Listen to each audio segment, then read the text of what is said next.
Hello and Assalamu alaikum to all of you, my dear students. In this section, we are going to discuss about anatomy of flowering plants, which is unit number 3 for class 11th botany. It's my lecture number 1. The main contents are introduction, plant tissues, and classification.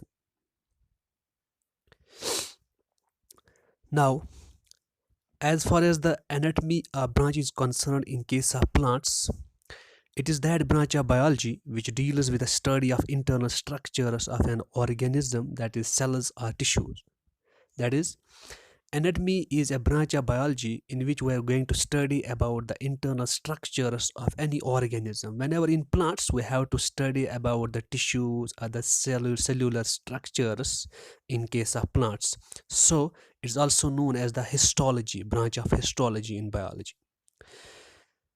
In plants, the father of plant anatomy, the credit goes to Angrew, or Angrew is known as the father of plant anatomy.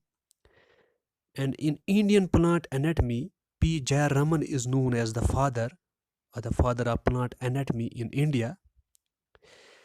In plants, the branch of anatomy was introduced to study the structural complexity of various plant tissue. That is, to study the structures of tissues, to study the internal structures in case of plants. The branch of anatomy was being employed in the biological field or in case of plants.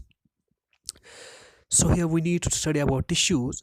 This tissue is a group or the cluster of cells. Tissue is the group or the cluster of cells having common origin and may be structurally similar or dissimilar in their structure. But having difference in their structure, they are going to coordinate and to perform a common function in case of plants.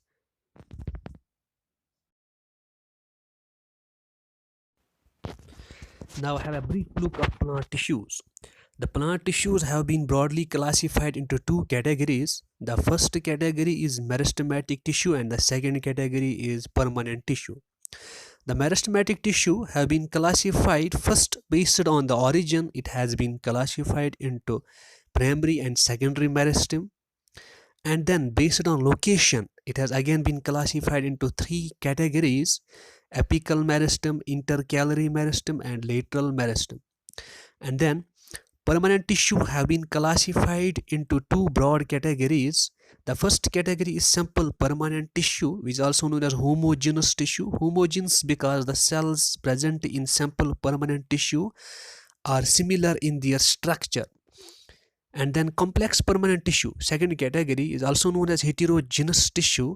Why heterogeneous? Because the cells are different in their structure and their physiology and in their chemistry. That is, they are different from each other. Now, in the next section, in the next slide, rather, we are going to discuss all these parts, all these tissues, say based on their classification means. We will discuss all in next slide.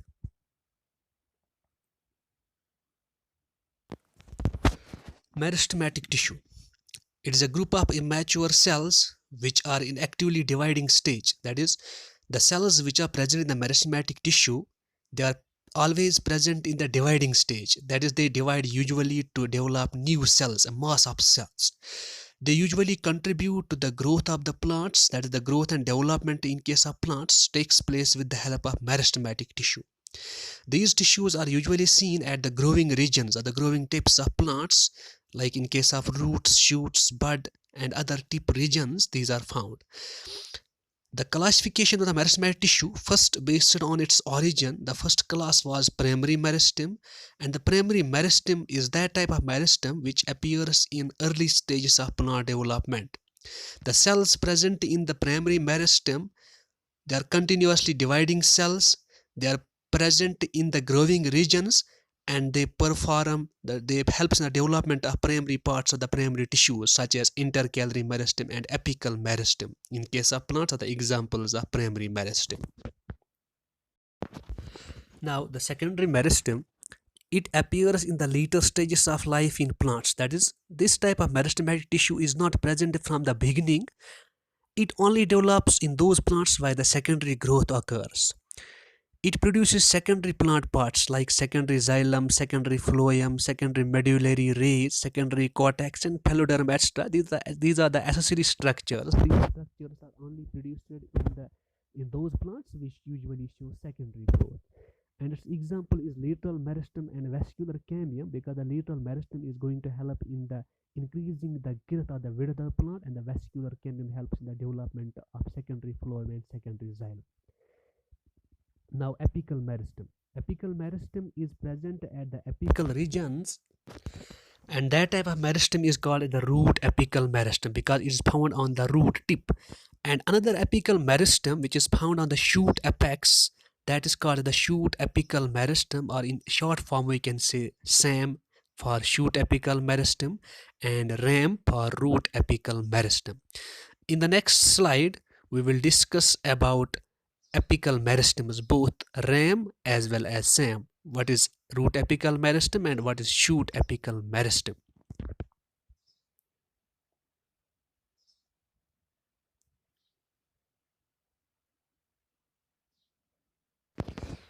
Now, the root apical meristem. It is located at the root tip, or it helps in the elongation of roots and helps in the penetration of roots in order to provide proper absorption facilities. Though that apical meristem which is found on the root apex at the tip of the root and helps in the elongation of roots and accessory function, its accessory functions are: it is going to provide anchorage facilities for plants firmly, fixes plant firmly in the soil and helps in the absorption as well. Shoot apical meristem is also the meristem which is present on the shoot tip, and it helps in the elongation of shoot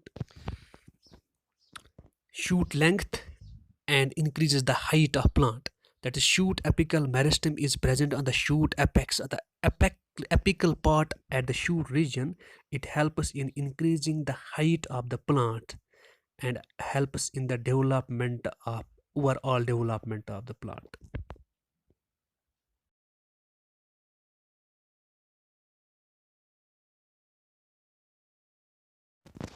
Now the second class is intercalary meristem. It is that part of meristem which is intercalated or embedded in between the mature cells, the mature tissues. So for the reason it is also separated from the apical meristem due to this mature cell layer. It helps in increasing the length of the plant and also helps in the development of branches as well as leaves in plants. Now the third class is lateral meristem. Lateral meristem is that part of meristem or the meristematic tissue which is present all along the circumference of the plant or on the lateral sides of roots as well as shoots of many parts. They do not occur in all plants, as I have already told that this lateral meristem is a secondary meristem. It's only present in those plants or develops in those plants which show secondary growths. It appears in the later stages. So whenever it is present in secondary growth plants, the plants that show secondary growth, it develops in the later stages of its development. It increases the width or the girth of plant. It also produces secondary tissues like secondary xylem, secondary phloem, and other secondary tissues, etc. Thank you for watching. Be notified by subscribing. We'll meet you in the next segment, inshallah.